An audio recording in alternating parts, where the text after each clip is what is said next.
Meet the editors. ഏകപക്ഷീയ ഭേദഗതിയോ എന്നതാണ് ചോദ്യം.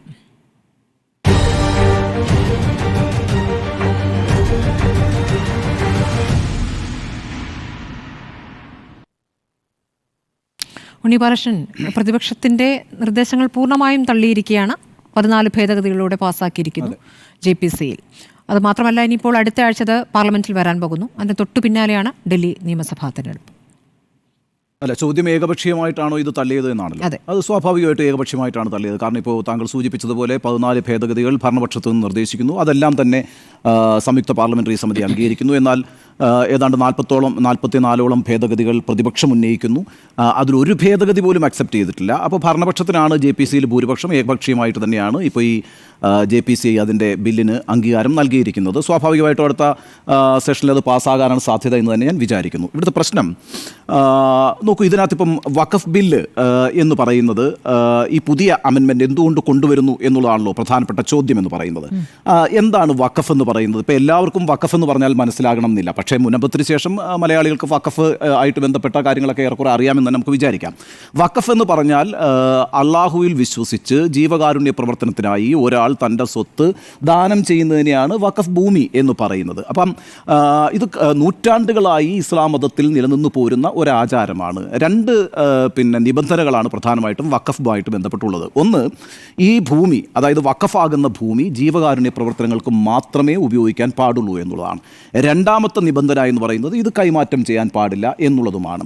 അപ്പോൾ ഞാൻ നേരത്തെ സൂചിപ്പിച്ചതുപോലെ ഏതാണ്ട് നൂറ്റാണ്ടുകളായിട്ട് ഇങ്ങനൊരു ആചാരം ഇസ്ലാം മതത്തിലുണ്ട്. ഇപ്പം നമ്മുടെ രാജ്യത്ത് വഖഫ് പ്രോപ്പർട്ടിയുടെ ഒരു കണക്കെന്ന് പറയുന്നത് സത്യം പറഞ്ഞാൽ ഞെട്ടിപ്പിക്കുന്നതാണ്. കാരണം 8 ലക്ഷം പ്രോപ്പർട്ടീസാണ് വഖഫിൻ്റെ കയ്യിലുള്ളത്, വഖഫ് കൗൺസിലിൻ്റെ കയ്യിലുള്ളത്. രാജ്യത്ത് 8 ലക്ഷം പ്രോപ്പർട്ടീസ് ഉണ്ട്. 9 ലക്ഷം ഏക്കർ ഭൂമിയാണ് വഖഫ് പ്രോപ്പർട്ടി ആയിട്ട് ഇന്ത്യയിലുള്ളത്. 9 ലക്ഷം ഏക്കർ ഭൂമി എന്ന് പറയുമ്പോൾ നമ്മൾ മനസ്സിലാക്കേണ്ടത് സൈന്യത്തിനാണ് രാജ്യത്ത് ഏറ്റവും കൂടുതൽ ഭൂമി. അത് കഴിഞ്ഞാൽ പിന്നെ ഇന്ത്യൻ റെയിൽവേസിനാണ് ഏറ്റവും കൂടുതൽ ഭൂമി. അത് കഴിഞ്ഞാൽ പിന്നെ വഖഫ് ബോർഡിൻ്റെ കയ്യിലാണ് ഏറ്റവും കൂടുതൽ ഭൂമി രാജ്യത്തുള്ളത് എന്നുള്ളത്. 9 ലക്ഷം ഏക്കർ ഭൂമിയാണുള്ളത്. ഇപ്പോൾ 2006 സച്ചാർ കമ്മിറ്റി ഒരു കണ്ടെത്തൽ നടത്തിയിട്ടുണ്ട്. സച്ചാർ കമ്മിറ്റിയെ നിയോഗിച്ചത് അന്നത്തെ UPA സർക്കാരാണ്, മൻമോഹൻ സിംഗ് സർക്കാരാണ്. രാജ്യത്ത് ഈ മുസ്ലിം സമുദായത്തിൻ്റെ സാമൂഹിക സാമ്പത്തിക സ്ഥിതിയെക്കുറിച്ച് പഠിക്കാനാണ് അന്ന് ആ കമ്മിറ്റിയെ നിയമിച്ചത്, സച്ചാർ കമ്മിറ്റിയെ നിയമിച്ചത്. സച്ചാർ കമ്മിറ്റിയുടെ ഒരു പ്രധാനപ്പെട്ട നിരീക്ഷണം എന്ന് പറയുന്നത് ഈ വഖഫ് ഭൂമി എന്ന് പറയുന്നത് നന്നായി മാനേജ് ചെയ്യപ്പെടുന്നില്ല എന്നൊരു നിരീക്ഷണം സച്ചാർ കമ്മിറ്റി നടത്തിയിട്ടുണ്ട് 2006.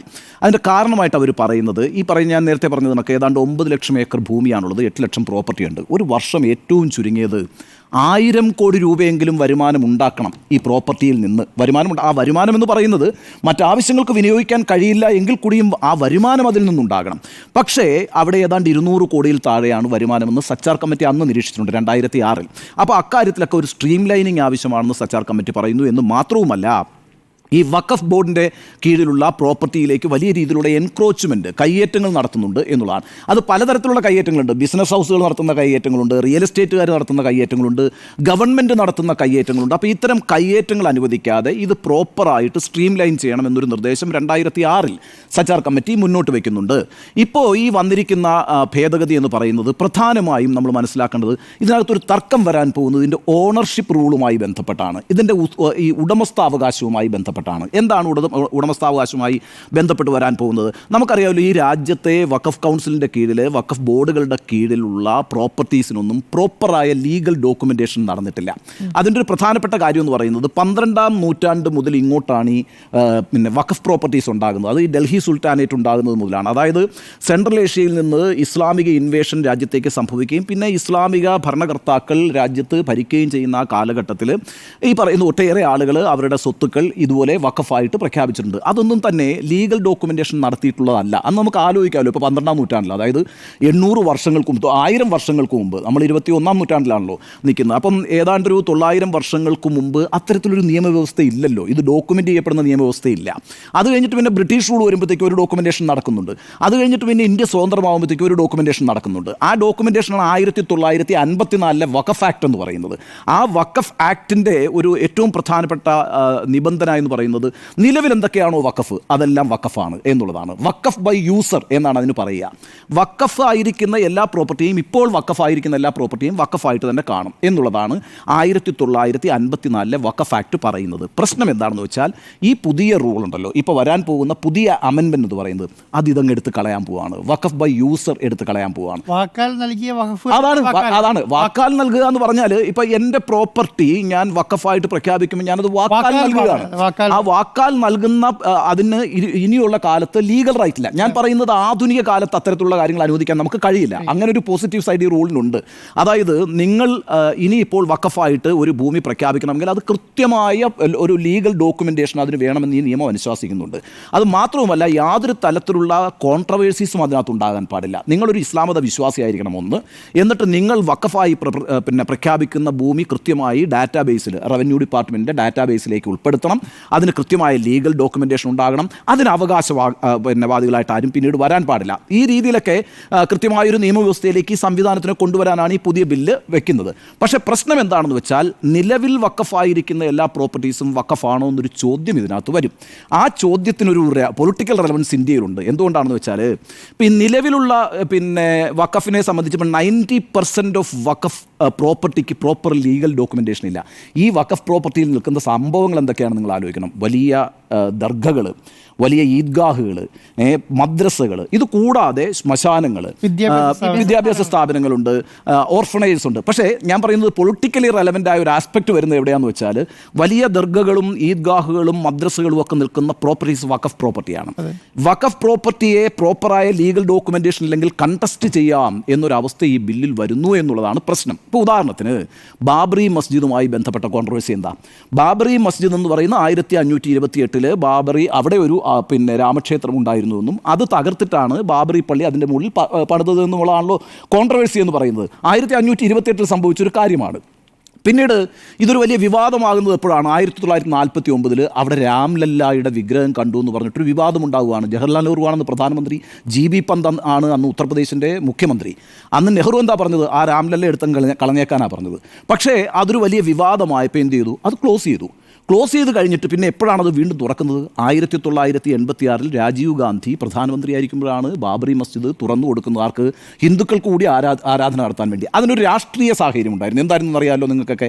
1985 ഷാബാനു കേസ് ഉണ്ടാകുന്നത്. ഷാബാനു കേസ് എന്താണ്? ഷാബാനു കേസ് എന്ന് പറയുന്നത് ഈ പറയുന്ന മുസ്ലിം വനിതകൾക്ക് ഈ വിവാഹമോചനം നേടുന്ന ആളുകൾക്ക് ജീവനാംശം നൽകണമെന്ന് ഇന്ത്യയിൽ ഒരു കോടതി വിധിച്ചു. അങ്ങനെ ജീവനാംശം നൽകാൻ ഇസ്ലാം മതത്തിലെ നിയമം, ശരിയ നിയമം അനുവദിക്കുന്നില്ല. അപ്പോൾ അതിനെതിരായിട്ട് മുസ്ലിം വിഭാഗങ്ങൾ സമരവും പ്രക്ഷോഭവും ഒക്കെ ആയിട്ട് വന്നപ്പോൾ എന്ത് ചെയ്തു? രാജീവ് ഗാന്ധി ഗവൺമെൻറ് എന്ത് ചെയ്തു? അത് ഒരു ആക്ടിലൂടെ ആ കോടതി വിധിയെ മറികടന്നു. അങ്ങനെ മറികടന്ന സമയത്ത് സ്വാഭാവികമായിട്ടും ഹിന്ദുക്കൾക്കിടയിൽ ഒരു പ്രശ്നം ഉണ്ടാവുമല്ലോ. ആ ഹിന്ദുക്കൾക്കിടയിലെ പ്രശ്നം പരിഹരിക്കാൻ വേണ്ടിയിട്ടാണ് 86 രാജീവ് ഗാന്ധി ഒരു പൊളിറ്റിക്കൽ ബാലൻസിങ് ആയിരുന്നു എന്ത് ചെയ്തത്? ഈ പറയുന്ന ബാബറി മസ്ജിദിൽ ഹിന്ദുക്കൾ കൂടി ആരാധന നടത്താനായിട്ട് അങ്ങ് തുറന്നു കൊടുത്തത്. അവിടെ മുതലാണ് ആ കോൺട്രവേഴ്സി ഡെവലപ്പ് ചെയ്യുകയും പിന്നെ നമ്മൾ കാണുന്ന 1992 അത് തകർക്കപ്പെടുകയാണ് ചെയ്യുന്നത്. പിന്നീട് നമുക്ക് 2019 സുപ്രീം കോടതി വിധിക്കുമ്പോൾ എന്താ വിധിക്കുന്നത്? ഈ പറയുന്ന മുൻകാലത്ത് അവിടെ ഒരു ക്ഷേത്രമുണ്ടായിരുന്നു എന്ന് കണ്ടെത്തിക്കൊണ്ടാണ് സുപ്രീം കോടതി അവിടെ അയോധ്യ ക്ഷേത്രം നിർമ്മിക്കാനായിട്ട് അനുവാദം നൽകുന്നതും എന്നിട്ട് വഖഫിൻ്റെ സ്വത്താണ് അത് എന്നുള്ള വാദത്തെ തള്ളിക്കൊണ്ട് അവർക്ക് 5 ഏക്കർ ഭൂമി കൊടുക്കുകയും ചെയ്യുന്നു. എവിടെ? മറ്റൊരു സ്ഥലത്ത് പള്ളി പണിയാൻ വേണ്ടിയിട്ട്. ഇങ്ങനൊരു പ്രശ്നം നിലനിൽക്കുന്നുണ്ട്. അതായത് ഈ ഓണർഷിപ്പ് റൂൾ ചേഞ്ച് ചെയ്ത് കഴിഞ്ഞാൽ പ്രോപ്പർ ലീഗൽ ഡോക്യുമെൻറ്റേഷൻ ഇല്ലാത്ത ഏത് ഭൂമിയുടെ മേലിലും കണ്ടസ്റ്റിംഗ് വരാം. അങ്ങനെ കണ്ടസ്റ്റ് ചെയ്ത് കഴിഞ്ഞാൽ ഈ പറയുന്ന പല ഈദ്ഗാഹുകൾക്കും പല മദ്രസകൾക്കും പല ദർഗകൾക്കുമൊക്കെ ഭാവിയിൽ പ്രശ്നങ്ങളുണ്ടാകാം. ഇതാണ് യഥാർത്ഥത്തിൽ പ്രതിപക്ഷത്തെ അലട്ടുന്ന പ്രശ്നം, ന്യൂനപക്ഷങ്ങളെ അലട്ടുന്ന പ്രശ്നം. ഇപ്പോൾ എന്ന് മാത്രവുമല്ല, ഈ വഖഫിൻ്റെ ഏറ്റവും പ്രധാനപ്പെട്ട ഒരു അധികാരം എന്ന് പറയുന്നത് 2013 വീണ്ടും വഖഫിന് വലിയ രീതിയിലുള്ള അധികാരം കൊടുക്കുന്ന ബില്ല് വീണ്ടും പാസ്സാവുന്നുണ്ട്, അമെൻമെൻറ്റ് പാസ്സാവുന്നുണ്ട്. അതിനകത്ത് ഈ വഖഫ് പ്രോപ്പർട്ടിയുടെ മുഴുവൻ അധികാരവും വഖഫ് ബോർഡിൻ്റെ കയ്യിലാണ്. നമുക്കറിയാലോ, സെൻട്രലിൽ വഖഫ് കൗൺസിലും സംസ്ഥാനങ്ങളിൽ വഖഫ് ബോർഡുകളുമാണുള്ളത്. ഈ പ്രോപ്പർട്ടി മുഴുവൻ കൈകാര്യം ചെയ്യുന്നത് വഖഫ് ബോർഡാണ്. അവരുടെ ട്രൈബ്യൂണലുണ്ട്. ആ ട്രൈബ്യൂണലാണ് അന്തിമ തീരുമാനം പറയുക. അവർക്കാണ് പരമാധികാരം. ഇപ്പോൾ 2022 കർണാടകയിൽ ഒരു കേസുണ്ടായി. എന്താ കേസെന്ന് അറിയാമോ? അന്ന് BJP അവിടെ ഭരിക്കുന്നത്. അവിടുത്തെ പ്രശ്നം എന്ന് വെച്ചാൽ അവിടുത്തെ ഒരു വലിയ ഈദ്ഗാഹ് നടക്കുന്ന വലിയൊരു മൈതാനമുണ്ട്. ആ മൈതാനത്ത് അവിടുത്തെ ഈ നാഗരിക എന്ന് പറയുന്നത് ഈ അവിടുത്തെ മുനിസിപ്പാലിറ്റി അവിടെ ഈ ഒരു ഗണേശോത്സവം നടത്താനായിട്ട് ആ ഭാഗം ഉപയോഗിക്കാൻ തീരുമാനിച്ചു. അപ്പോൾ എന്താ സംഭവിച്ചതെന്ന് വെച്ചാൽ അവിടുത്തെ വഖഫ് ബോർഡ് പറഞ്ഞു അത് ഞങ്ങളുടെ പ്രോപ്പർട്ടിയാണെന്ന് പറഞ്ഞു. 200 വർഷമായിട്ട് അത് വഖഫാണ് എന്ന് പറഞ്ഞു. അവിടെ ഒരു തർക്കമുണ്ടായി. ആ തർക്കമുണ്ടായപ്പോൾ അവിടുത്തെ കോടതി പറഞ്ഞത് എന്താണെന്ന് വെച്ചാൽ കോടതി അതിനകത്തൊരു സെറ്റിൽമെൻറ്റ് ഉണ്ടാക്കുകയല്ല ചെയ്തത്. കോടതി പറഞ്ഞാൽ എന്തായാലും വഖഫിൻ്റെ പിന്നെ ഭൂമിയാണ് അതെന്ന് പറയുന്നു. അതൊരു പ്ലേ ഗ്രൗണ്ടായിട്ട് ഉപയോഗിക്കുന്നുണ്ട്, അല്ലാത്ത സമയത്തൊക്കെ അവിടെ ഈദ്ഗാഹ് നമസ്കാരത്തിനൊക്കെ ഉപയോഗിക്കുന്നുണ്ട്. നമ്മുടെ സംസ്ഥാനത്ത് ഇഷ്ടംപോലെ മറ്റു പ്രോപ്പർട്ടീസ് ഉണ്ടല്ലോ, അതുകൊണ്ട് നിങ്ങൾ തൽക്കാലം ഈ സ്ഥലം വിട്ടിട്ട് മറ്റൊരു സ്ഥലത്ത് ഈ ഗണേശോത്സവം നടത്തിക്കോളൂ എന്നാണ് പറഞ്ഞത്. പക്ഷേ ഇത്തരത്തിലുള്ള തർക്കങ്ങൾ വന്നു കഴിഞ്ഞാൽ പിന്നെ അത് പിന്നെ വഖഫിന് മാത്രമേ ചെയ്യാൻ പറ്റുള്ളൂ. വഖഫ് ബോർഡിനാണ് അതിൻ്റെ അധികാരം പറയുന്നത്. പക്ഷേ ഇവിടെ ഈ നിയമത്തിൻ്റെ രണ്ടാമത്തെ ഘട്ടത്തിലേക്ക് ഞാൻ വരുമ്പം ആ അധികാരവും പോകാൻ പോവാണ്. എങ്ങനെയാണത് പോകാൻ പോകുന്നത്?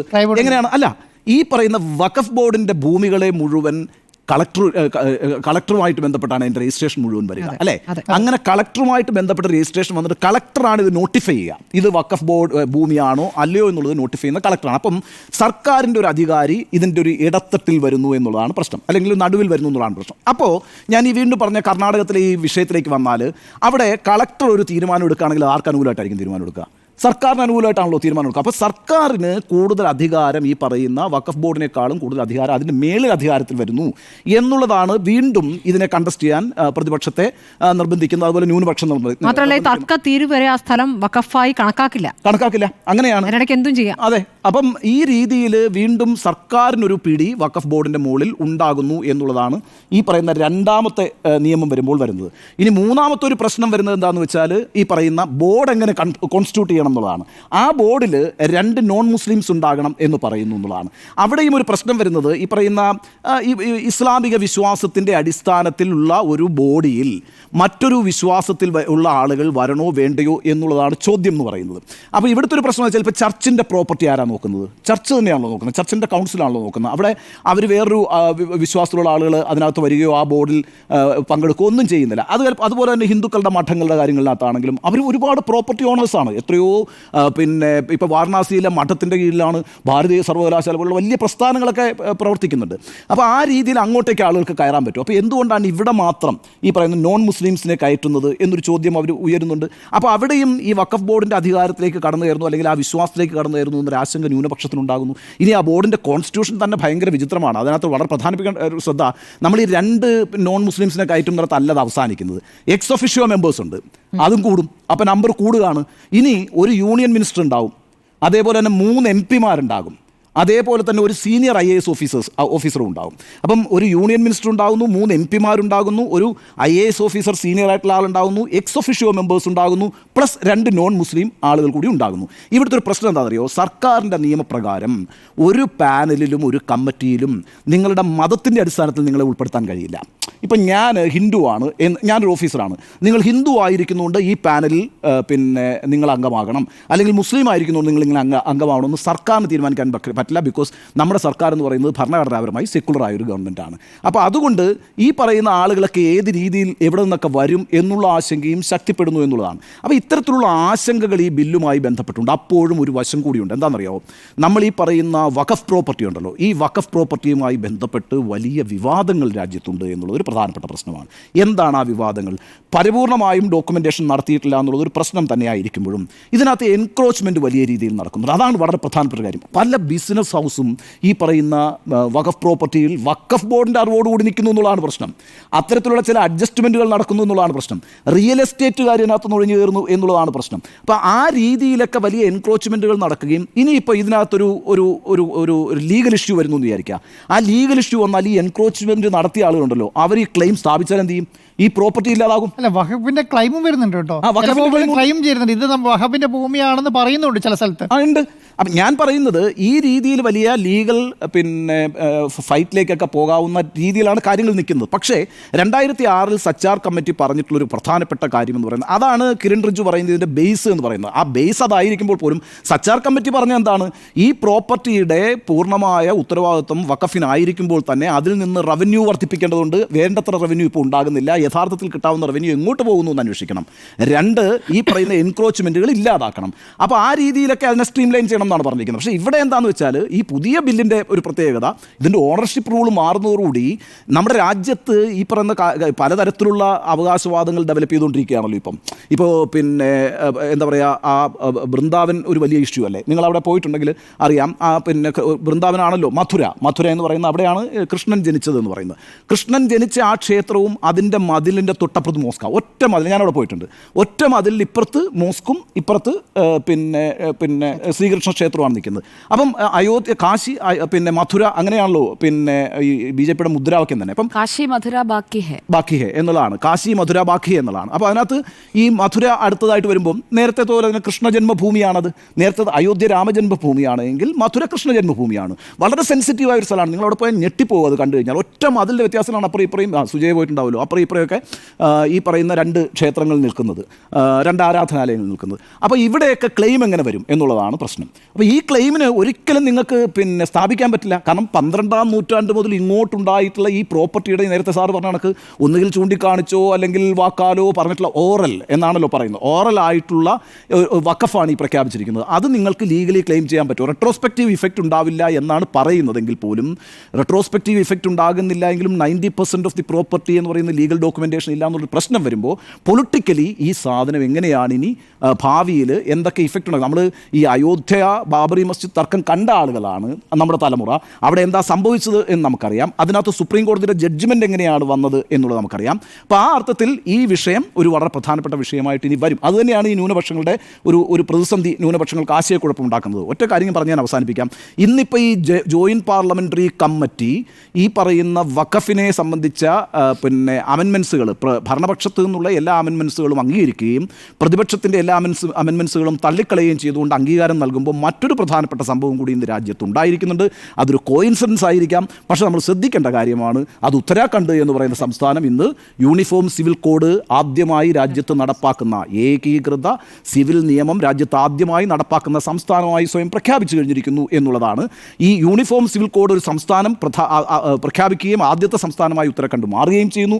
ഏതാണ്ട് യൂണിഫോം സിവിൽ കോഡിലേക്ക് തന്നെ ഉള്ള ചുവടുവെപ്പുകളുടെ 1-ാമത്തെ ഭാഗമോ 2-ാമത്തെ ഭാഗമോ 3-ാമത്തെ ഭാഗമോ, അതൊക്കെ ചരിത്രകാരന്മാർ വിലയിരുത്തട്ടെ, വഖഫുമായി ബന്ധപ്പെട്ട് അതും ലക്ഷ്യം വെക്കുന്ന യഥാർത്ഥത്തിൽ ഈ പറയുന്ന യൂണിഫോം സിവിൽ കോഡിലേക്കുള്ള യാത്ര തന്നെയാണ്. നാളെ ഇത് ജൈന സമുദായത്തിലേക്കും ക്രിസ്തീയ സമുദായത്തിലേക്കും ബുദ്ധ സമുദായത്തിലേക്കും ഒക്കെ തന്നെയും വരാം, പാഴ്സി സമുദായത്തിലേക്കും ഒക്കെ തന്നെയും വന്നുകൊണ്ട് ഈ ഇത്തരത്തിലുള്ള മാറ്റങ്ങൾ മുന്നോട്ട് വരാം. അതിൻ്റെ ഒരു ചുവടുവെപ്പായിട്ട് വേണം നമ്മൾ കാണാൻ. ഞാനിത് ഡൽഹി ഇലക്ഷനുമായി ബന്ധപ്പെട്ട് സംഭവിച്ചൊരു കാര്യമാണെന്ന് വിചാരിക്കുന്നില്ല.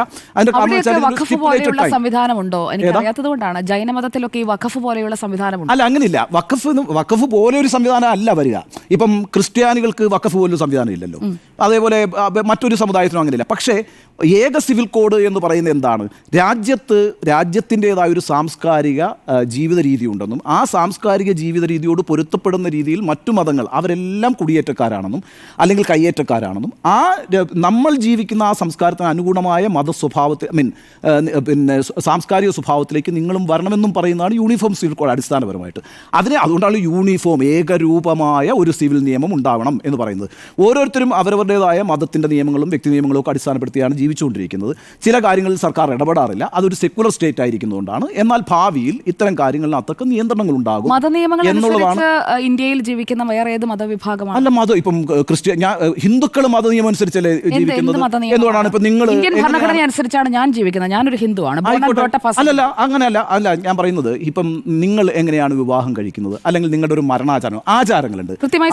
സർക്കാർ നിയമപ്രകാരം രജിസ്റ്റർ ചെയ്താണ് വിവാഹം കഴിക്കുന്നത്. അതെ, ഇപ്പൊ സമാധിയുടെ വിവാഹമോചനവും അങ്ങനെയാണ്. തലാഖ് ചൊല്ലാൻ പറ്റില്ല. അതെ, ആയിക്കോട്ടെ. ഞാനിപ്പോൾ നമ്മൾ ഏറ്റവും അവസാനം കണ്ടത് സമാധിയാണല്ലോ. ഈ സമാധിയുമായി ബന്ധപ്പെട്ട് എന്താ തർക്കം ഉണ്ടായത്? സമാധി പറ്റില്ല. ആ കുടുംബത്തിന് അങ്ങനെ പറ്റില്ല. അതെങ്ങനെയാ പറ്റുക? നിങ്ങൾക്ക് ഒരാളെ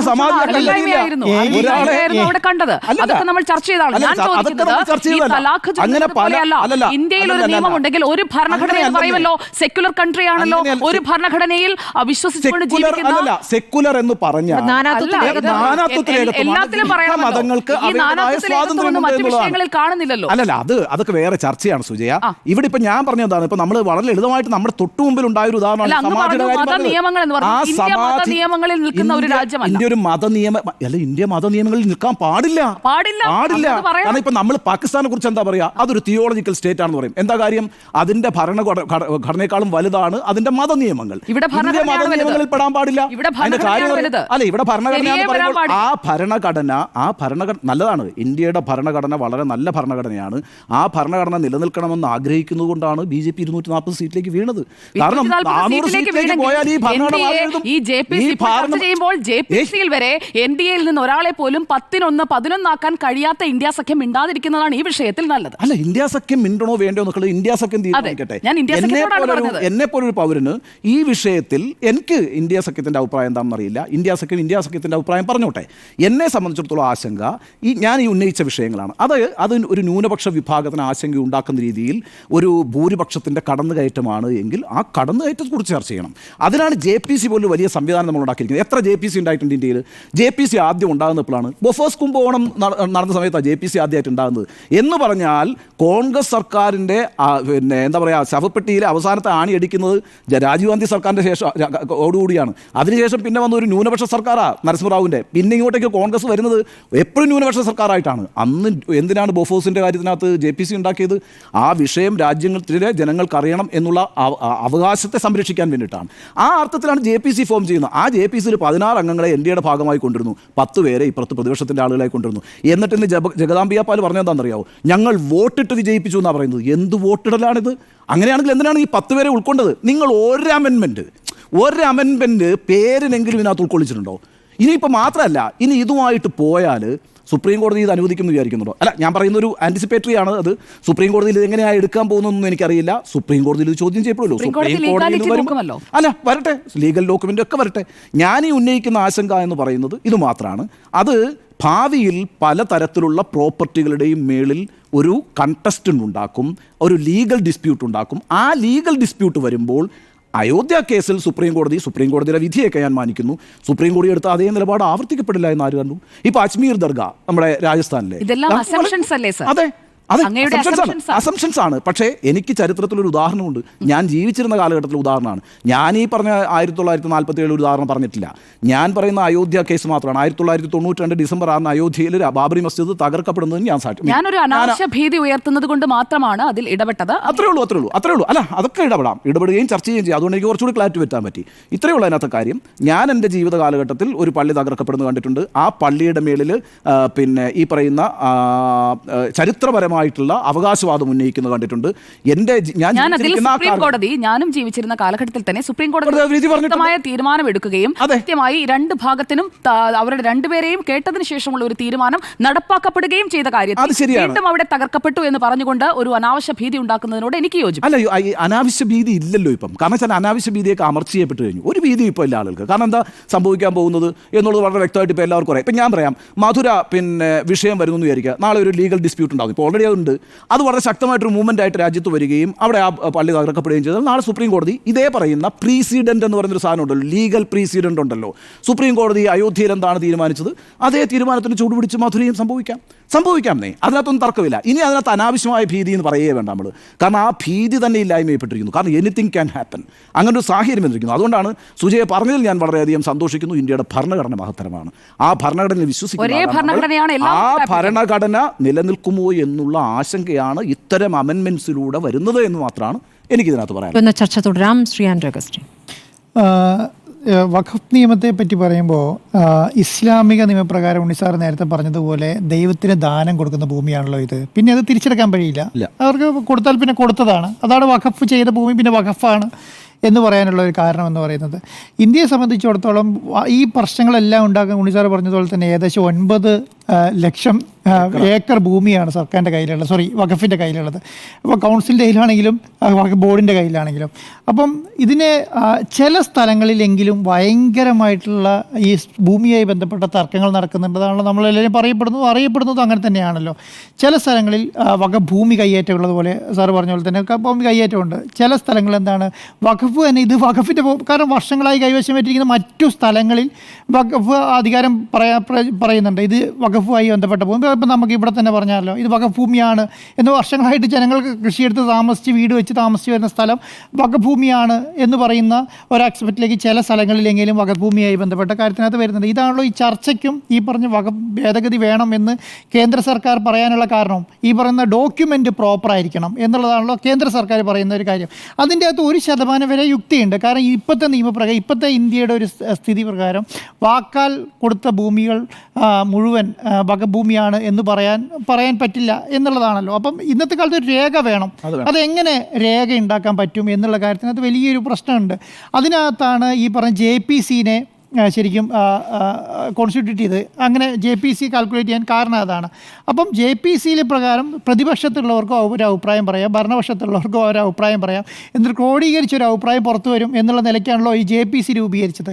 ഇപ്പോൾ എന്ത് സംഭവിച്ചു എന്ന് പറഞ്ഞാൽ ഭരണപക്ഷത്തിൻ്റെ അഭിപ്രായങ്ങൾ മാത്രമിട്ട് ഒരു 14 ഭേദഗതിയോട് കൂടിയിട്ട് ബില്ല് പാസ്സായി എന്നുള്ളതാണ്. ഇപ്പം ഇനി അടുത്ത സെക്ഷനോട് കൂടിയിട്ട് അത് ബില്ലായി പുറത്തേക്ക് വരും എന്ന് പറയാം.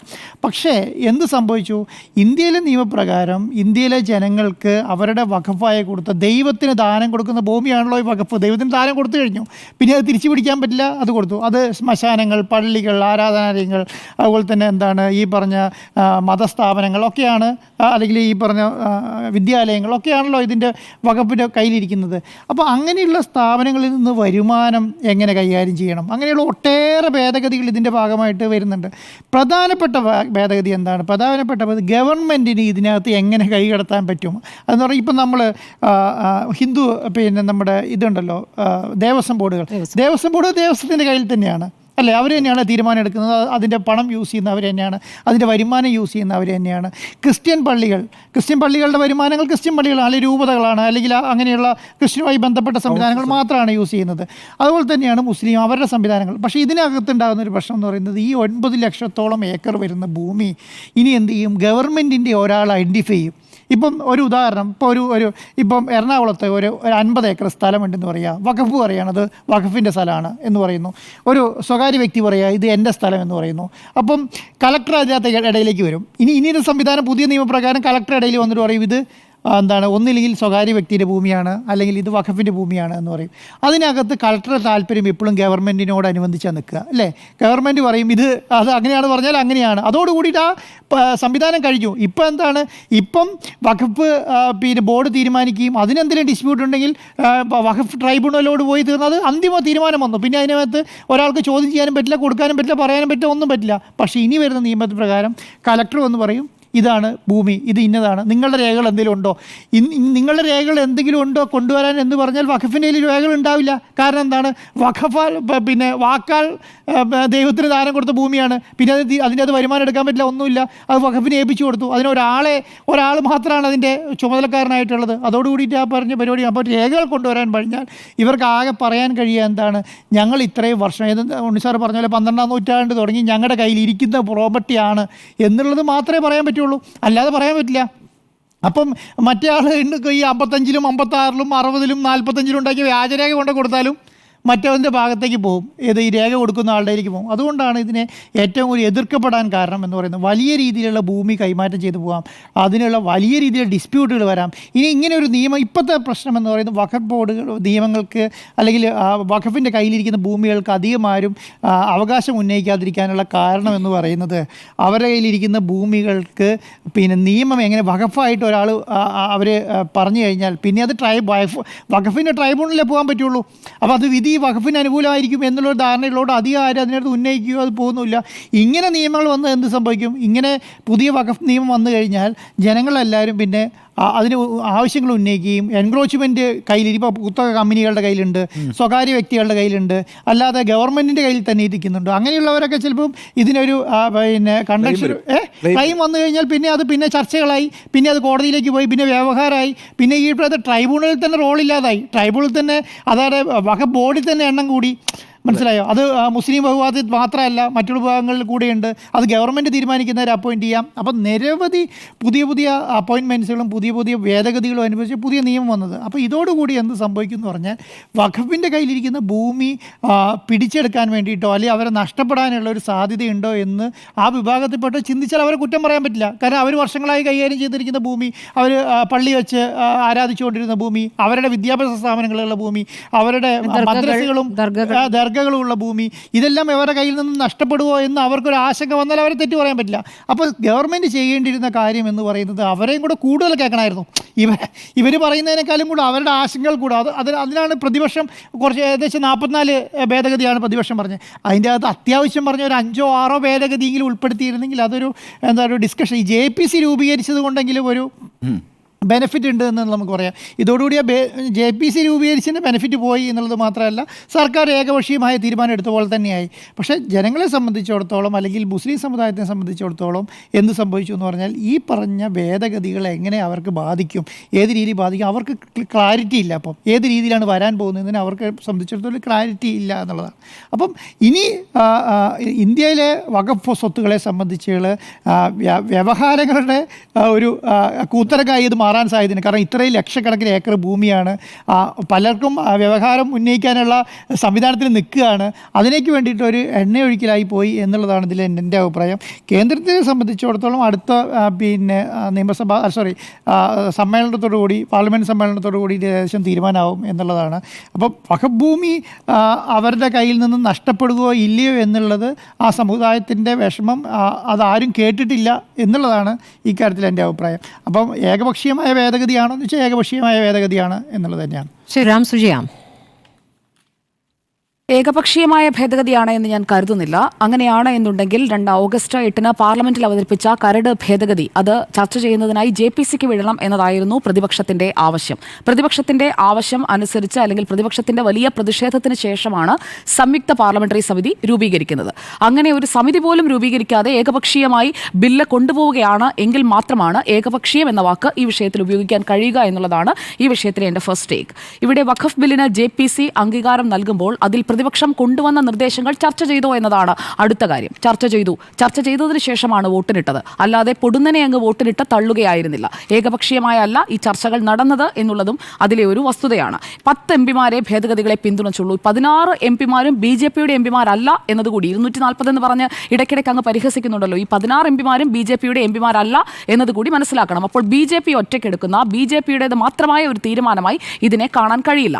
16 MPമാർ പിന്തുണയ്ക്കുമ്പോൾ സ്വാഭാവികമായും ഭൂരിപക്ഷം കിട്ടും. അതായത് 16 MPമാർ NDAയിൽ നിന്ന് പോലും ഈ വിഷയത്തിൽ യോജിപ്പുണ്ടാകില്ല എന്നും ഇങ്ങനെയൊരു പിന്തുണ കിട്ടില്ല എന്നും ആയിരുന്നല്ലോ ആദ്യ ഘട്ടത്തിലെയൊക്കെ വ്യാഖ്യാനം. JPCക്ക് വിട്ടതും ഇന്ത്യ ബ്ലോക്കിന്റെ ആ ഒരു കോൺഫിഡൻസോട് കൂടി തന്നെയാണ്. ഞങ്ങൾക്കൊപ്പം അവരും കൂടി നിൽക്കും, അപ്പോൾ ഈ ഭേദഗതികളെല്ലാം, ഞങ്ങൾ കൊണ്ടുവരുന്ന ഭേദഗതികളെല്ലാം പാസ്സാക്കിയെടുക്കാൻ കഴിയും എന്നതായിരുന്നു ഇന്ത്യ സഖ്യത്തിന്റെ അനുമാനം. ആ അനുമാനമാണ് ഇവിടെ ഇല്ലാതായിരിക്കുന്നത്, തോറ്റുപോയിരിക്കുന്നത്. ആ തോൽവിയിൽ നിന്നുള്ള കരച്ചിലാണ് ഇന്ന് രാജയായാലും മറ്റ് ഇന്ത്യ ബ്ലോക്കിലെ മറ്റ് കക്ഷി നേതാക്കളുടെ ഭാഗത്തു നിന്നായാലും ഇപ്പോൾ ഉയർന്നു തുടങ്ങിയിരിക്കുന്നത്, ഇനി അങ്ങോട്ട് കേൾക്കാൻ പോകുന്നത്. അങ്ങ് പറഞ്ഞ എക്സ്പോസ്ഡ് ആയിട്ടൊന്നുമില്ല, കൃത്യമായി ചർച്ച ചെയ്തിട്ടുണ്ട്. ഞാൻ പറയട്ടെ ഉണ്ണി സാർ, NDAയുടെ ഭാഗമായിട്ടുള്ള കക്ഷികൾ എല്ലാ വിഷയങ്ങളിലും ഒന്നിച്ചു നിൽക്കില്ല, അവർ ഭിന്നിച്ചു പോകും, ചിന്നിച്ചിതറും എന്നൊക്കെ ആയിരുന്നല്ലോ നരേന്ദ്രമോദി അധികാരത്തിലെത്തിയപ്പോൾ മുതൽ അങ്ങടക്കമുള്ള ആളുകൾ വിലയിരുത്തിക്കൊണ്ടിരുന്നത്. എന്നാൽ ഇപ്പോൾ JPC എന്ന് പറയുന്നത് ഒരു ലിറ്റ്മസ് ടെസ്റ്റായിട്ട് എടുത്തു നോക്കിക്കോളൂ. എവിടേക്കാണ് ചിതറിയത്? ഒരു ചിതറലും ഉണ്ടായിട്ടില്ല. കൃത്യമായി എന്താണോ എടുത്ത തീരുമാനം ആ തീരുമാനത്തിനൊപ്പം നിൽക്കുന്ന 16 പേരെയുമാണ് നമ്മളിവിടെ കണ്ടിരിക്കുന്നത്. സോ ഇത് നരേന്ദ്രമോദിക്കുള്ള ആദ്യത്തെ ലിറ്റ്മസ് ടെസ്റ്റിലെ വിജയം തന്നെയാണ്. ഇവിടെ ഈ വഖഫ് ബില്ലിന് JPC അംഗീകാരം നൽകുമ്പോൾ ഭരണപക്ഷ MPമാർ NDA കൊണ്ടുവന്നിട്ടുള്ള ഭേദഗതികൾ കൂട്ടിച്ചേർക്കുക കൂടി ചെയ്തിട്ടുണ്ട്. 14 മാറ്റങ്ങൾ ഈ കരട് ഭേദഗതിയിൽ ഓഗസ്റ്റ് 8 പാർലമെന്റിൽ അവതരിപ്പിച്ച കരട് ഭേദഗതിയിൽ 14 മാറ്റങ്ങളോട് കൂടിയാണ് ബില്ല് പാർലമെന്റിലേക്ക് എത്തുന്നത്, ടേബിൾ ചെയ്യാൻ പോകുന്നത്. ഇതിനിടയിൽ ചർച്ചകൾ നടന്നില്ലേ, കൂടിയാലോചനകൾ നടന്നില്ലേ, തെളിവ് ശേഖരണം നടന്നില്ലേ? ഇതൊന്നും നടന്നിട്ടില്ല എന്നുണ്ടെങ്കിൽ അങ്ങ് പറഞ്ഞ വാദഗതിയെ ഞാൻ പൂർണ്ണമായും സമ്മതിക്കുകയും അംഗീകരിക്കുകയും ചെയ്തേനെ. എന്നാൽ 6 മാസം നീണ്ട അഭിപ്രായ രൂപീകരണം നടന്നിട്ടുണ്ട്. അഭിപ്രായ രൂപീകരണം ഇക്കഴിഞ്ഞ ആഴ്ച വരെ നടക്കുകയായിരുന്നു എന്നുള്ളതാണ് വസ്തുത. തെളിവ് ശേഖരണം നടന്നിട്ടുണ്ട്. വിവിധ വഖഫ് സ്വത്തുക്കളുടെ കാര്യത്തിൽ അതിൽ പലതരത്തിലുള്ള തെളിവ് ശേഖരണങ്ങൾ നടന്നിട്ടുണ്ട്. ഇതെല്ലാം കഴിഞ്ഞിട്ടാണ് ഈ ബില്ലിന് JPC അംഗീകാരം കൊടുത്തിരിക്കുന്നത്. അപ്പോൾ കൃത്യമായ ഫോർമാറ്റിലൂടെ പ്രതിപക്ഷം ആവശ്യപ്പെട്ടത് JPC, ഭരണപക്ഷം കൊടുത്തത് JPC, ചർച്ച ചെയ്തത് വഖഫിലെ ഭേദഗതികൾ, ആ ഭേദഗതിയിൽ മേൽ പാസ് പാസ്സായത് NDA കൊണ്ടുവന്ന ഭേദഗതികൾ. അപ്പോൾ ഒരു കളിയിൽ തോറ്റു കഴിയുമ്പോൾ കളിയുടെ നിയമങ്ങൾ ശരിയല്ല, കളി നിയമങ്ങൾ തെറ്റിപ്പോയി എന്ന് പറയുന്നതിൽ അത്രയ്ക്ക് യുക്തിയുണ്ട് എന്ന് ഞാൻ കരുതുന്നില്ല. പ്രതിപക്ഷം ആവശ്യപ്പെട്ട രീതിയിലുള്ള ഒരു സംവിധാനത്തിലൂടെ കടന്നുപോയാണ് ഈ ബില്ല് വീണ്ടും പാർലമെന്റിന്റെ മേശപ്പുറത്ത് എത്തുന്നത് എന്നുള്ളതാണ് ഇതിലെ വസ്തുത. ഓരോ വ്യവസ്ഥയും വിശദമായി ചർച്ച ചെയ്തു എന്ന് ഇന്ന് JPCയുടെ ചെയർമാൻ ജഗദംബിക പാൽ ആവർത്തിച്ച് തന്നെ പറയുന്നതും അങ്ങ് കേട്ട് കാണുമെന്ന് ഞാൻ കരുതുന്നു. എന്തായാലും ബജറ്റ് സമ്മേളനത്തിൽ കല്യാൺ ബാനർജി പറഞ്ഞു ഞാൻ കേട്ടു. ഒരു ഡെമോക്രസിയും ഉണ്ടായിരുന്നില്ല, ഞങ്ങളുമായി ഒരു ചർച്ചയും നടത്തിയിരുന്നില്ല എന്ന് മാത്രവുമല്ല ചർച്ചകൾ നടന്നു. അവിടെ ബഹളം വെച്ചാൽ ചർച്ച കേൾക്കാൻ പറ്റില്ല. 34 നടന്നതിൽ വേറൊന്നും നടന്നില്ല. അവർ പറഞ്ഞു ഞങ്ങൾ കേട്ടു. സുജയ, അവസാനം വന്ന വാർത്ത JPCയുമായി ബന്ധപ്പെട്ട അവസാനം വന്ന വാർത്ത 10 പേർക്കെതിരെ നടപടി എടുത്തു.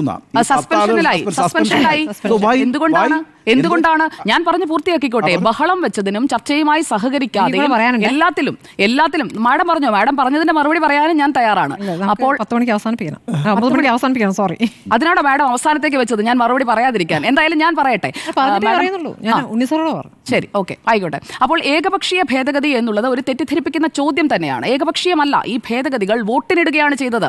ഇരുഭാഗത്തുമുള്ള ആളുകൾ വോട്ട് ചെയ്യുകയും വിജയം ഒരാൾക്കേ ഉണ്ടാവുകയുള്ളൂ, കൂടുതൽ വോട്ട് നേടുന്നവർ വിജയിക്കും. അതാണ് JPCയിൽ സംഭവിച്ചത്. തോൽവി സംഭവിക്കുമ്പോൾ 240 കിട്ടിയുള്ളൂ, നരേന്ദ്രമോദി 240 കൊണ്ടല്ലേ ഭരിക്കുന്നത് എന്ന് ഇടയ്ക്കിടയ്ക്ക് പറയുന്നത് ഇന്ത്യ സഖ്യത്തിന്റെ ആ തോൽവി ഇപ്പോഴും അംഗീകരിക്കാൻ കഴിയാത്തത് കൊണ്ട് തന്നെയാണ്. നല്ല വൃത്തിയായി തോറ്റു. അവിടെ മാത്രമല്ല, ഹരിയാനയിലും വൃത്തിയായി തോറ്റു, മഹാരാഷ്ട്രയിൽ വളരെ വൃത്തിയായി തോറ്റു. ഈ തോൽവിയെല്ലാം ഉണ്ടായിട്ടും അവർ കള്ളക്കളി കളിച്ചാണ് ജയിച്ചത് എന്ന് പറഞ്ഞുകൊണ്ടിരിക്കുന്നത് ആ തോൽവി അംഗീകരിക്കാൻ കഴിയാത്തത് കൊണ്ടാണ്. അത് തന്നെയാണ് ഈ JPC വിഷയത്തിലും JPC വിഷയത്തിലും എന്തായാലും സംഭവിച്ചുകൊണ്ടിരിക്കുന്നത് ഇത് തന്നെയാണ്.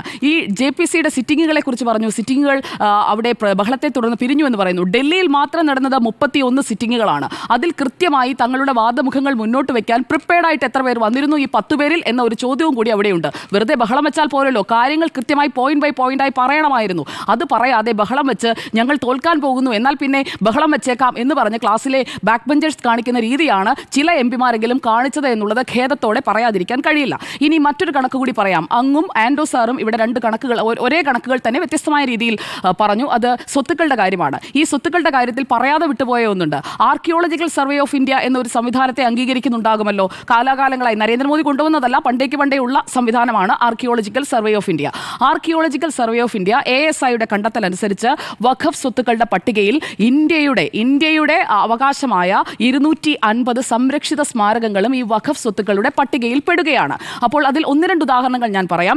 ദില്ലിയിലെ ഉണ്ണിസാർ അതിന് മുന്നിലൂടെയൊക്കെ പോയിട്ടുള്ളതാണ്. ഹൗസ് ഖാസ് മസ്ജിദ്, അതവിടെയുണ്ട്. ഫിറോസ് ഷാ കോട്ട്ല മസ്ജിദ്, RK പുരം ഛോട്ടി ഗുംദി മക്ബറ, ഇതടക്കം 250 സ്മാരകങ്ങൾ ആദ്യഘട്ടത്തിലെ പട്ടികയിൽ ഉണ്ടായിരുന്നത് പിന്നീട് കൃത്യമായ പരിശോധനകളിലൂടെ ASI കൊടുത്ത ലിസ്റ്റാണ്. ഇക്കാര്യങ്ങൾ JPCയുടെ മുന്നിലേക്ക് വന്നിട്ടുണ്ട്. ASIയുടെ ഭാഗത്തു നിന്ന് തന്നെ വന്നിട്ടുണ്ട്. അപ്പോൾ ASI കള്ളം പറയുകയാണോ? ASI പോലെ ഒരു സംവിധാനം കൃത്യമായി സ്മാരകങ്ങളുടെ പട്ടികയെടുത്ത് അതിൽ ഈ വഖഫ് സ്വത്തുക്കളുടെ പട്ടികയിൽ ഏകപക്ഷീയമായി ഓരോ സ്മാരകങ്ങളെയും വഖഫ് സ്വത്തായി പ്രഖ്യാപിക്കുകയാണ്. അപ്പോൾ എന്തും ചൂണ്ടിക്കാണിച്ചു കഴിഞ്ഞാൽ വഖഫാകുന്ന ആ ഒരു സംവിധാനം മാറി ഇതിനൊരു ലീഗാലിറ്റി വേണം. അതുമാത്രമാണ് നിയമവ്യവസ്ഥയുടെ അടിസ്ഥാനത്തിൽ. കുറ്റം ചെയ്താൽ ശിക്ഷിക്കുന്നത് നിയമത്തിന്റെ അടിസ്ഥാനത്തിലാണ്. അങ്ങനെ കൃത്യമായ നിയമവ്യവസ്ഥയുള്ള ഡിസ്പ്യൂട്ടുകൾ ഉണ്ടാകുമ്പോൾ അത് വസ്തുതർക്കമാണെങ്കിൽ പരിഹരിക്കുന്നതിന് സിവിൽ കോടതികളുണ്ട്, ക്രിമിനൽ കോടതികളുണ്ട്. അങ്ങനെ കൃത്യമായിട്ടുള്ള നിയമവ്യവസ്ഥ ഇപ്പോൾ ഏറ്റവും പുതിയ BNS അടക്കം നടപ്പായിരിക്കുന്ന ഒരു രാജ്യമാണ്. അപ്പോൾ അങ്ങനെയുള്ള ഒരു രാജ്യത്ത് ആ നിയമവ്യവസ്ഥയ്ക്കൊക്കെ മുകളിൽ നിൽക്കണം വഖഫ് ബോർഡ് എന്ന് പറഞ്ഞുകൊണ്ടുള്ള ഒരു ന്യായവാദം മുന്നോട്ട് വെക്കുന്നത് ഇന്ത്യ പോലൊരു രാജ്യത്തിരുന്നു കൊണ്ട് എങ്ങനെയാണത് ശരിയാവുക?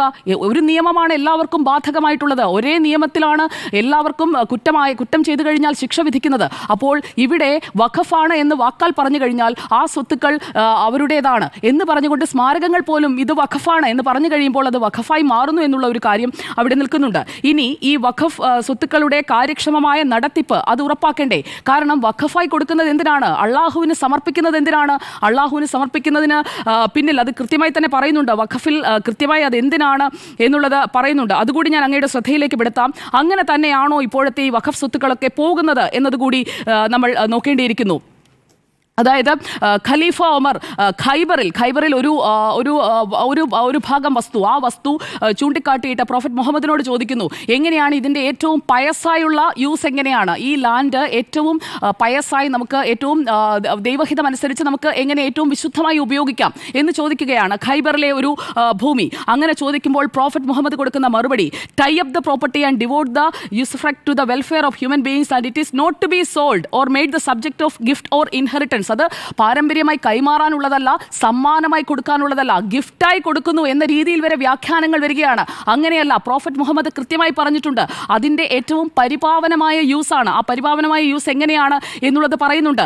അത് കൈമാറി വരാനുള്ളതല്ല, അത് പാവപ്പെട്ടവർക്ക് വേണ്ടി, വേ ഓഫ് അള്ളാ, അതിനു വേണ്ടിയാണ് അത് ഉപയോഗിക്കേണ്ടത്. അള്ളാഹുവിൻ്റെ വഴിയെയാണ് അത് ഉപയോഗിക്കേണ്ടത്. അതിന് പകരം അത് കൈമാറ്റം ചെയ്ത് തോന്നുംപടി ക്രയവിക്രയങ്ങൾ ചെയ്യുന്ന രീതിയിലേക്ക് പോകുന്നതടക്കമുള്ള കാര്യങ്ങൾ നടക്കുന്നുണ്ട് എന്നത് ശ്രദ്ധിക്കേണ്ട കാര്യം തന്നെയാണ്.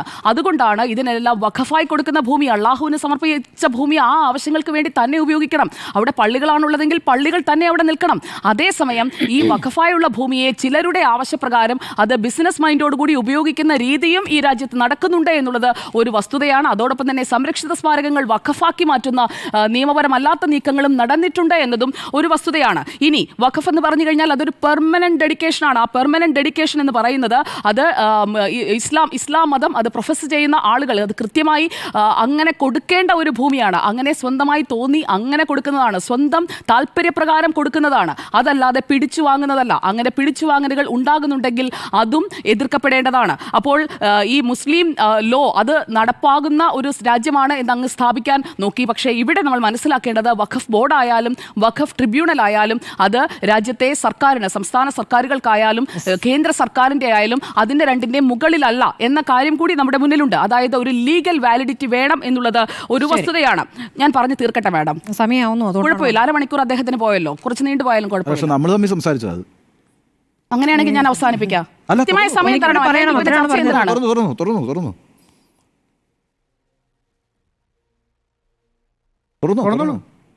അല്ല മാഡം അവസാനിപ്പിക്കാൻ ആവശ്യപ്പെട്ടു. വേഗം പറയണമെന്നേ പറഞ്ഞു. അതല്ല ഞാൻ ചോദിക്കുന്നത്, അദ്ദേഹം 25 മിനിറ്റ് സംസാരിക്കുമ്പോൾ ഇടപെടലില്ലല്ലോ. ഏറ്റവും അവസാനം എന്റെ അടുത്തേക്ക് വരുന്നത് എപ്പോഴാണ് പോയത്? സുജി പറയാനുള്ള പറഞ്ഞു പൂർത്തിയാക്കൂ. മാഡം സംസാരിക്കാതെ പറയൂ, കാര്യം പറയൂ. എപ്പോഴും കാര്യം പറയാനുള്ളത് പറയൂ. ഇത്രയ്ക്ക് അസഹിഷ്ണുത ആർക്കാണെന്ന് ഇവിടെ കാണുന്നുണ്ട്, പറഞ്ഞു. പ്രേക്ഷകർക്ക് അറിയാം, അറിയാവുന്ന കാര്യം പറയുമ്പോൾ അത് പറഞ്ഞു മുഴുവിപ്പിക്കാതെ അതിൽ കയറുന്നതാണ് നമ്മൾ. ഞാൻ തുടരാം. എന്തായാലും ഈ വഖഫ് സ്വത്താണെന്ന് പ്രഖ്യാപിക്കുന്നതിന് വഖഫ് ബോർഡിന് അധികാരം നൽകുന്ന 40ാമത്തെ വകുപ്പ് ഒഴിവാക്കിക്കൊണ്ട് 5 വർഷമെങ്കിലും ഇസ്ലാം വിശ്വാസിയായിരിക്കുന്ന ആൾക്കെ വഖഫ് നൽകാനാകൂ എന്നതടക്കമുള്ള ഭേദഗതികൾ എവിടെയാണ് മുസ്ലിമിന് എതിരാകുന്നത്, ഇസ്ലാം മതം വിശ്വസിക്കുന്ന ആളുകൾക്ക് എതിരാകുന്നത്, അവർക്കെതിരാണ് ഇതെല്ലാം എന്ന് പറഞ്ഞുകൊണ്ടുള്ള ഒരു പ്രതീതി ജനിപ്പിക്കാനായി നരേന്ദ്രമോദി അതുപോലെ തന്നെ കേന്ദ്ര സർക്കാർ പൂർണ്ണമായും മുസ്ലിമിനെതിരാണ് എന്ന് വരുത്താനായിട്ടുള്ള ഒരു നീക്കം തന്നെയാണ് ഏകപക്ഷീയ ഭേദഗതി എന്ന ചോദ്യത്തിലൂടെ തന്നെ ഇവിടെ കാണുന്നത്. എന്തായാലും ഭരണഘടന അനുസരിച്ചുകൊണ്ടായിരിക്കും ഇവിടുത്തെ കാര്യങ്ങൾ മുന്നോട്ട് പോകുക. അങ്ങ് പറഞ്ഞതുപോലെ തന്നെ വോട്ട് ബാങ്ക് ലക്ഷ്യമിട്ടുകൊണ്ടുള്ള ഒരു നീക്കവും ഇവിടെ നടക്കില്ല എന്നതുകൂടിയാണ് ഇന്ത്യ മുന്നണിയോട് പറയാനായിട്ടുള്ളത്. സാമൂഹിക നീതി അത് മുൻനിർത്തിക്കൊണ്ടുള്ള നീക്കങ്ങൾ തന്നെയായിരിക്കും ഉണ്ടാവുക. ശരി, ഏകപക്ഷീയ ഭേദഗതി എന്ന് ചോദിച്ചാൽ ഏകപക്ഷീയ ഭേദഗതി തന്നെയാണ് എന്ന കാര്യത്തിൽ ഒരു സംശയമില്ല. ദുഷ്ടലാക്കോട് കൂടിയുള്ള ഭേദഗതി എന്ന് തന്നെ വേണം പറയാൻ. കാരണം ഇത് നേരത്തെ പാർലമെന്റിൽ വഖഫുമായ ഭേദഗതി അവതരിപ്പിച്ചു. അതിന്മേൽ വലിയ പ്രതിഷേധമുണ്ടായി. പാർലമെന്റിൽ നിന്നും പ്രതിപക്ഷ എംപിമാരെ പുറത്താക്കുന്ന, സസ്പെൻഡ് ചെയ്യുന്ന നടപടിയുണ്ടായി. പിന്നീടാണ് ഇത് സംയുക്ത പാർലമെന്ററി സമിതി, അതായത് JPC 31 അംഗങ്ങളുണ്ടായിരുന്നു, അതിലേക്ക് വിട്ടത്. അതിൽ ഭൂരിപക്ഷവും NDA അംഗങ്ങളാണ്.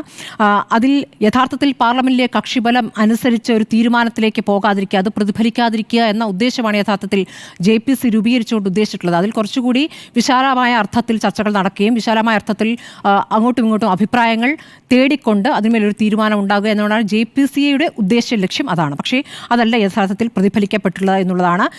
അത്തരത്തിൽ പാർലമെന്ററി മര്യാദകൾ പാലിക്കപ്പെടാതെയാണ് ഈ തീരുമാനം ഉണ്ടായിരിക്കുന്നത്. 44 ഭേദഗതികൾ തള്ളിക്കൊണ്ട് 14 ഭേദഗതികൾ, അതായത് NDA BJP ആഗ്രഹിക്കുന്ന രൂപത്തിലേക്ക് വന്നിരിക്കുന്നു. നേരത്തെ പറഞ്ഞു കഴിഞ്ഞതാണ് ഇസ്ലാമിക വിശ്വാസത്തിൻ്റെ ഭാഗം. ഏറ്റവും അടിസ്ഥാനപരമായി ഇത് വിശ്വാസവുമായി ബന്ധപ്പെട്ട കാര്യമാണ്.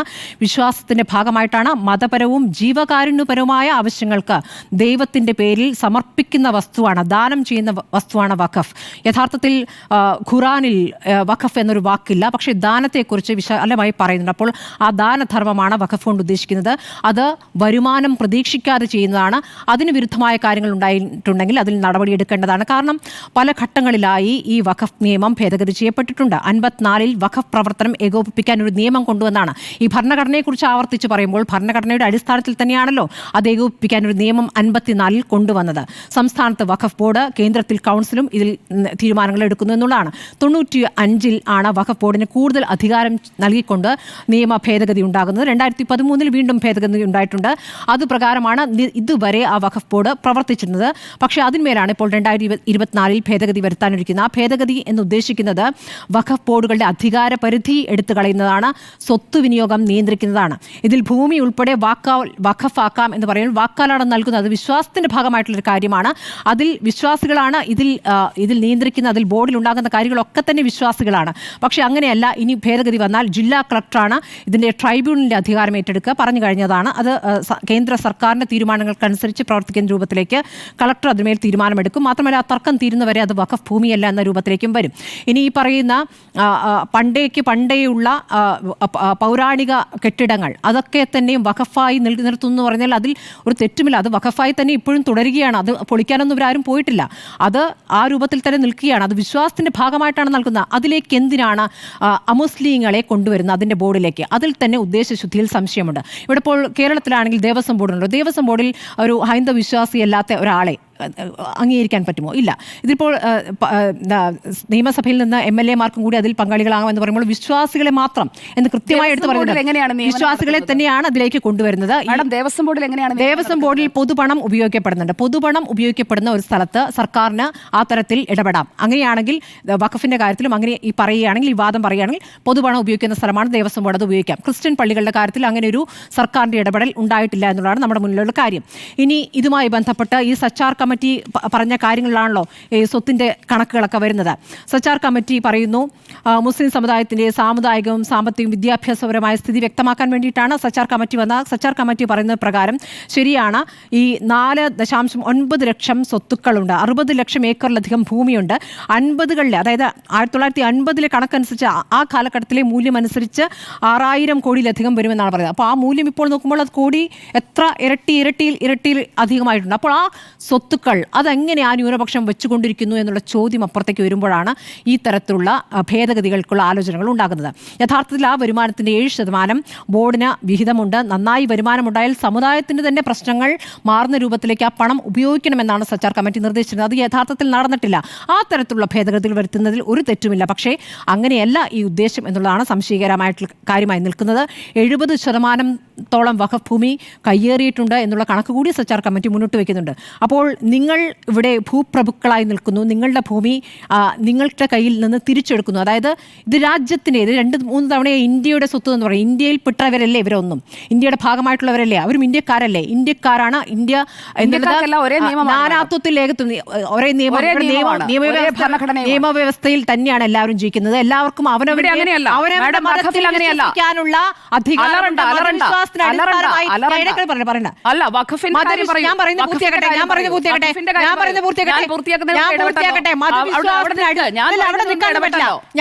ഞാൻ പറയുന്നത് പൂർത്തിയാക്കട്ടെ.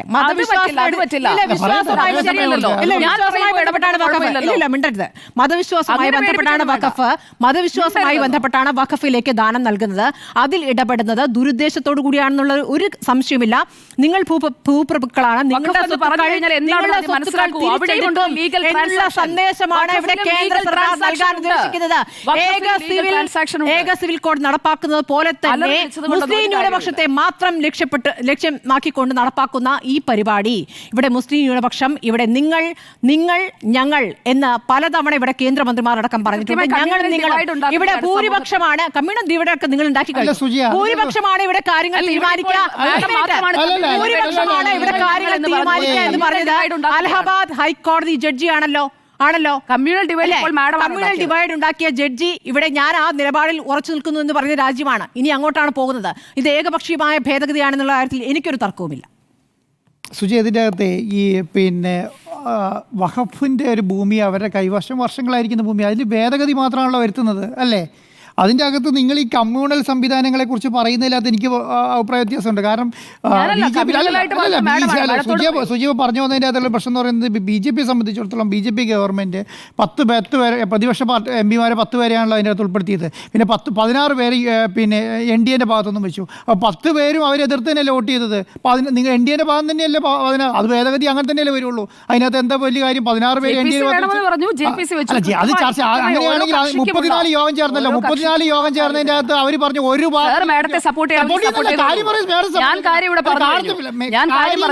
കാര്യം പറയുന്നതാണ് 34 യോഗം ചേർന്നതിൻ്റെ അകത്ത് ഒരു ഭാഗം ആഡ് ചെയ്തോ? എന്താണ് അടിയാത്തത്? 14 ഭേദഗതികൾ ഞാൻ പറഞ്ഞുതരാം.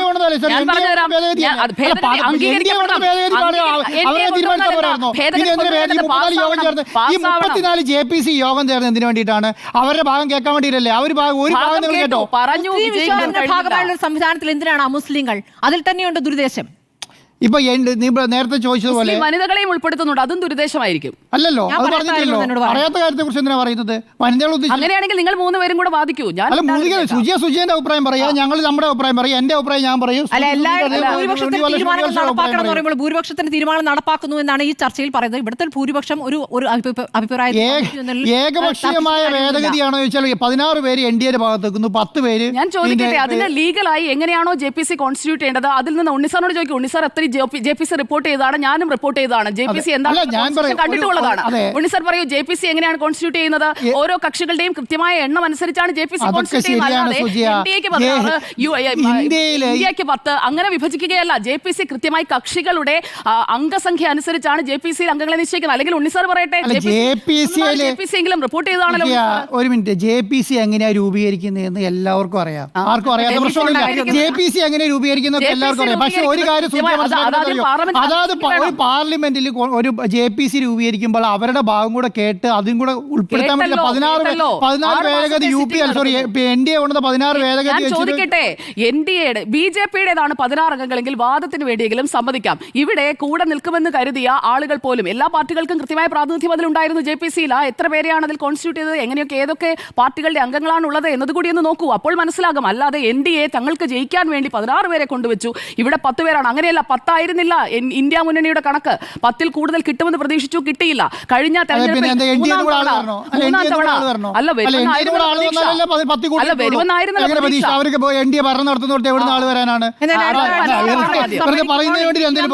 ഉന്നയിക്കാൻ പോകുന്നു. അവിടെ സഭാതലം ഈ വിഷയത്തിൽ തർക്കത്തിൽ ബഹളത്തിൽ നീങ്ങും എന്നുള്ള കാര്യം ഉറപ്പാണ്. ഏകപക്ഷീയ ഭേദഗതി എന്നായിരുന്നു ചോദ്യം.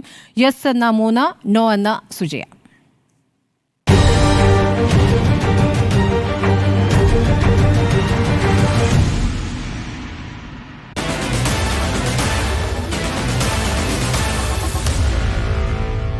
Meet the editor.